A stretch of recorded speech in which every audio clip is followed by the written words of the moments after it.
कर्मण्येवाधिकारस्ते मा फलेषु कदाचन। कर्मण्येवाधिकारस्ते मा फलेषु कदाचन। मा कर्मफल हेतुर्भूर्मा ते संगोस्व कर्मणि। आज गीता के श्लोक से हम आप लोगों का अभिनंदन कर रहे हैं और आज मंगलवार है। ये मंगलवार पे आपके मंगलमय जीवन की कामना करते हुए मैं थोड़ा प्रेरक उद्बोधन गीता के अध्याय के दूसरे अध्याय के 47वें श्लोक से शुरू करना चाहते हैं। कर्मणि वाधिकारस्ते मा फलेषु कदाचन, यानी तुम्हारा कर्म करने में अधिकार है और उसके परिणाम प्राप्त करने के प्रति तुम्हारा किंचित अधिकार नहीं है। यानी जब कोई कर्म करने जाओगे, काम को अपने मन से प्रस्तावित भूमिका बना करके, चिंतन करके, उसकी विवेचना करके जब किसी कर्म को करने के लिए उद्यत होगे तो वो कर्म प्रारंभ हो जाएगा और उस कर्म में निष्ठापूर्वक अगर लगे रहोगे तो कर्म पूर्णता की ओर अग्रसर भी होगा। अब जब कर्म में निष्ठापूर्वक लगे हो, कर्म को सुनियोजित ढंग से आपने शुरू भी कर दिया है, तो परिणाम में आपका अधिकार तो नहीं है, लेकिन परिणाम उसके मिलेंगे।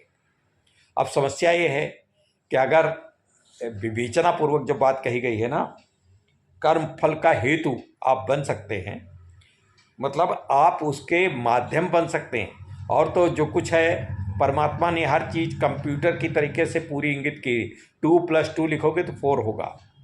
हर परिणाम उसके निर्धारित हैं उसके ऊपर वाले के द्वारा। तो इसलिए हमको, जब हम उदासीन होकर के बैठ जाएंगे, जब हम उदासीन होकर के घर पे चुपचाप बैठे रहेंगे, कुछ निष्क्रिय हो जाएंगे, कुछ भी नहीं करेंगे, तब क्या परिणाम आएगा?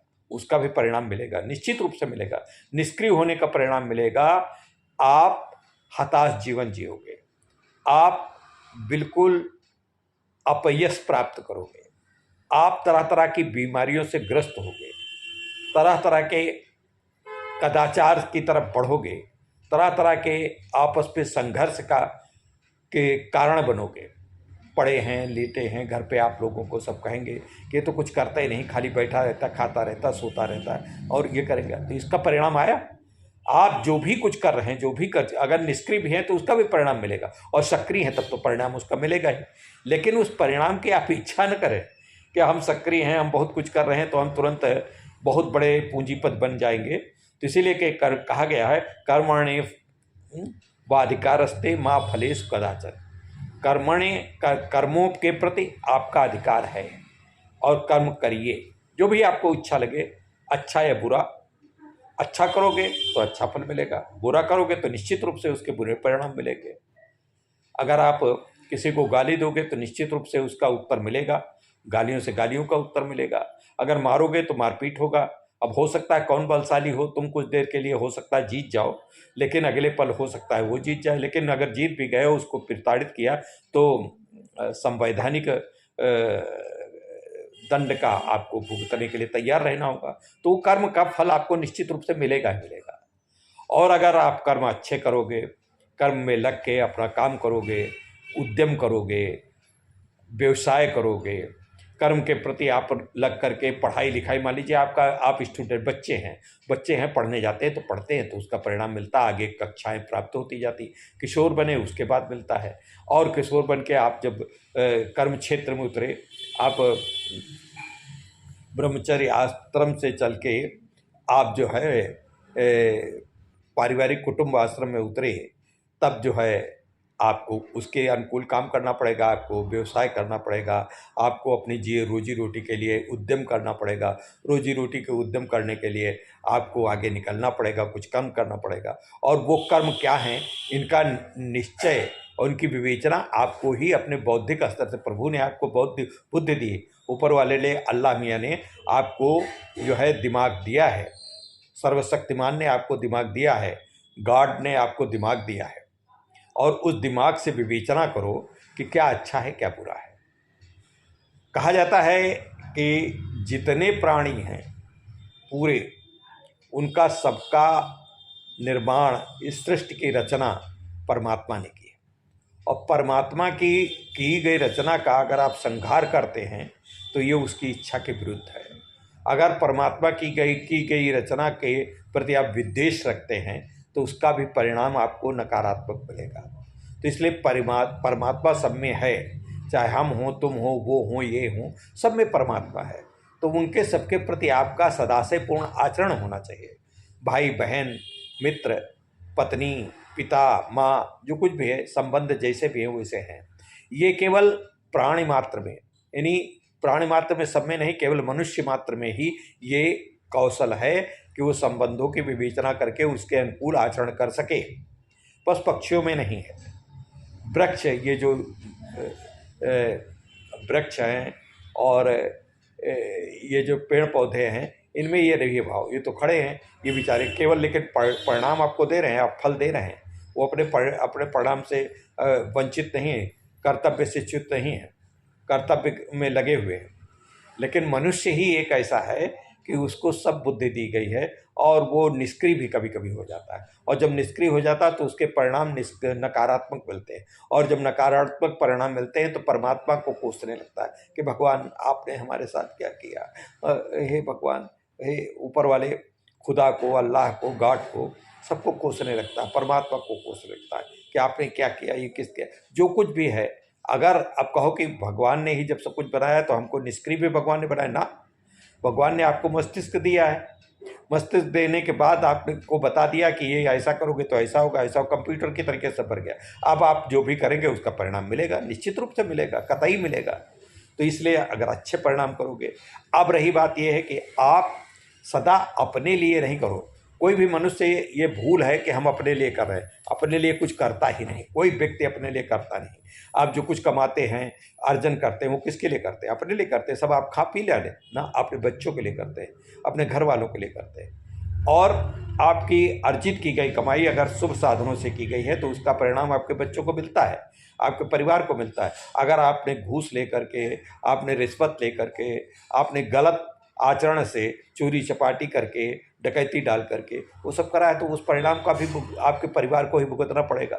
अगर अच्छे परिणाम से आपने परिश्रम करके, आपने मेहनत करके, आपने खूब तन्मयता से, शुभ साधनों से अर्जन किया है तो आपके बच्चे उसका जो है सुखद परिणाम प्राप्त करेंगे। अब रही बात बच्चों के अलावा इस संसार में जब परमात्मा ही सब में बैठा है तो जो गरीब है, जो कुछ नहीं कर पा रहा है, मान लीजिए परेशान है, कुछ है, वो अपने कर्मों से जो कुछ भी है वो तो कर ही रहा है जो कुछ है। लेकिन आपका कर्तव्य है कि अगर कोई भूखा है तो आप उसको रोटी दें।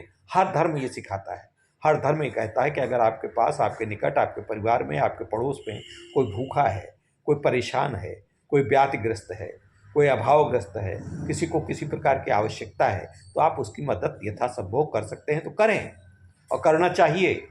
चाहे जिस संप्रदाय, चाहे जिस जाति का हो, चाहे किसी उसका हो, आपके परिवार का नहीं, कोई बात नहीं। आप दूसरे परिवार का है तो उसको भी अपने परिवार का समझें, आप मदद करें। लेकिन आपको पात्र चयन करना पड़ेगा।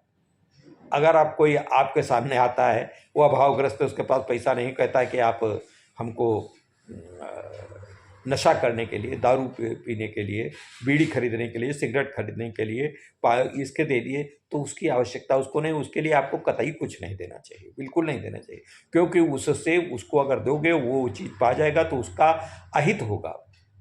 यानी परमात्मा की बनाई हुई जो दूसरा प्राणी है, अगर वो गलत चीज़ें आपसे मांग के प्राप्त करेगा तो उसका अहित होगा, उसका भी परिणाम आपको मिलेगा जो अगर आपने उसको दिया। तो ऐसे लोगों को बिल्कुल वर्जना है। हाँ, उसको आप किसी न किसी रूप में समझाने का प्रयास कर सकते हैं, बता सकते हैं कि ऐसा काम न करिए। तो इसका मतलब यही हुआ, कर्मण्येवाधिकारस्ते मा फलेषु कदाचन, मतलब फल की आशा तो मत करिए। जो कुछ भी है फल के हेतु बन करके आप आगे काम करिए, और आगे जब काम करेंगे तो निश्चित रूप से उसके परिणाम भी आपके सामने आएंगे। और आपको जब परिणाम उसके सामने आएंगे तो उसका सुखद ध्येय, आपका लक्ष्य जब प्राप्त होगा तो परमात्मा जिसने आपको बनाया है, जिसने आपको इस सृष्टि पे आपके दायित्व को निर्वहन करने के लिए कार्य सौंपा है, उसको भी संतुष्टि प्राप्त होगी कि ये जो हमारा बंदा है, हमारा जो ये बनाया हुआ इंसान है, वो कुछ संसार में जाकर के कुछ काम कर रहा है। तो ऐसे हमारा इच्छा है कि आप कुछ ऐसा न करें जो समाज के प्रतिकूल हो, समाज के अनुकूल हो। हम अब ये जैसे बहुत सी छोटी सी बात कह के अपना एक ये उद्बोधन मैं समाप्त करना चाहूँगा। जैसे मैंने ये यूट्यूब चैनल बनाया, यूट्यूब चैनल पे ऐसा कहा जाता है कि इस पे बहुत से लाखों लोग लाखों रुपए कमा रहे हैं, करोड़ों कमा रहे हैं, हज़ारों कमा रहे हैं, जो कुछ भी कमाते होंगे, निश्चित रूप से कमाते होंगे। और यूट्यूब को मैं इसके लिए धन्यवाद भी देता हूँ। और ऐसा लोग करते हैं, लेकिन उनका अपना कर्म करने का परिणाम है। मैं उनके अच्छे बुरे का नहीं, मैं उतना नहीं कर पाता हूँ, लेकिन मैं अपने भावों को, अपने संदेश को आप तक पहुँचा पाता हूँ। यही हम अपनी बहुत बड़ी कमाई समझते हैं। मुझे धन का उपार्जन नहीं हो रहा है, लेकिन आप लोगों के एक सही राह हमारे चैनल के द्वारा दिखाई जा रही है। ये क्या कम है? ये तो हमको लगता है कि करोड़ों लाखों रुपए उससे ज़्यादा है। अगर एक व्यक्ति भी सही सन्मार्ग पे आ गया तो हम अपना ध्येय पूर्ण समझेंगे और उसी ध्येय पर और अग्रसर होकर बड़े उत्साह के साथ बढ़ते रहेंगे। देखिए, हमारी जो कहानियाँ आती हैं सुधा जी की, उसमें पूरा संदेश दिया जाता है, सकारात्मक संदेश दिया जाता है। हमारे जितने इसमें मोटिवेशनल रिजवान मंसूरी हैं, सरबत खान जी हैं, वो जो कुछ भी अपनी बातें बताते हैं, प्रवीण सिन्हा हैं, वो जब कभी कुछ बताते हैं, डॉक्टर मनोज गुप्ता हैं, कभी कभी वो भी बोल देते हैं, तो वो जब कुछ बताते हैं तो वो उसका उद्देश्य ही होता है कि समाज में एक सही रास्ता हम दिखाएं, परिमार्जन करें। चाहे दिव्यांगों के लिए दिव्यांगम चैनल इसलिए है कि दिव्यांग सर्वाधिक उपेक्षित है। दिव्यांग शरीर से उतना कर्म नहीं कर सकता है, तो उसको कर्म की ओर अग्रसर करने के लिए हमारे दिव्यांगम चैनल का एकमात्र ध्येय है। हम उसके जीवन को मुखर बनाना चाहते हैं, उसको जीवन में सामाजिक समरसता लाना चाहते हैं, सामाजिक बराबरी देना चाहते हैं। ये भी हमारा कर्म है और इसी कर्म को हम आगे बड़े विश्वास के साथ, बड़े ध्येय के साथ, बड़ी विनम्रता के साथ आगे हम बढ़ाते रहना चाहते हैं। मित्रों, आज का ये उद्बोधन आपको कैसा लगा? कृपा करके थोड़ा सा ये, जैसे मैं जब ये इस दिव्यांगम यूट्यूब पे मैं जब कुछ बोलता हूँ तो हमारे दिव्यांगम यूट्यूब पर रोज़ कमेंट लिखने वाले भी कोई कमेंट नहीं लिखते हैं। इससे मुझको थोड़ा सा निराशा होती है। लगता है कि मेरा संदेश देना कुछ गलत में कह गया क्या? तो कृपा करके थोड़ा सा तो आप हमें सहयोग करें। और सहयोग मांगा नहीं जाता है, ये तो सही है, लेकिन चूँकि आप अपने हैं, परमात्मा सब में है, हम में भी है, आप में भी है, तो उस परमात्मा से, आपसे मैं निवेदन कर रहा हूँ कि थोड़ा सा सहयोग करिए और हमारी इस ध्येय को, हम जिस यज्ञ में लगे हों, वो यज्ञ उपसंहार न बन जाए, आगे चलता रहे, आपके सहयोग से चलता रहे, यही मेरी कामना है। तो मित्रों, फिर आगे मिलते हैं किसी दूसरे बिंदु पर। और कल आपको कहानियों का टर्न है बुधवार का, और इसके बाद बृहस्पति को हम संभवतः कुछ आपके लिए लेकर के आएंगे। मैं फिर मिलूँगा, शुक्रवार को भी मिलने का प्रयास करूँगा, शनिवार को फिर कहानियों का टर्न है, रविवार को हमारे मंसूरी जी आ रहे हैं। अच्छा, 60 वीडियोस हमारे जो है सरबत खान बहुत बढ़िया, बहुत अत्यंत छोटे में वो दे रहे हैं, उसके भी संदेश आप लोगों को तक पहुँचते होंगे। बहुत अच्छा आप उसका रिस्पांस दे रहे हैं। 2500, 3000, 4000 तक के उनके व्यूज़ जाते हैं। आप लोगों का सहयोग है, इसका मतलब हम कुछ अच्छा कर रहे हैं, हमारा दिव्यांगम चैनल कुछ अच्छा कर रहा है। तो मित्रों, बस आज की बात यहीं तक। नमस्कार। आपका ये कैसा उद्बोधन लगा, कृपा करके आप जरूर बताइएगा। नमस्कार।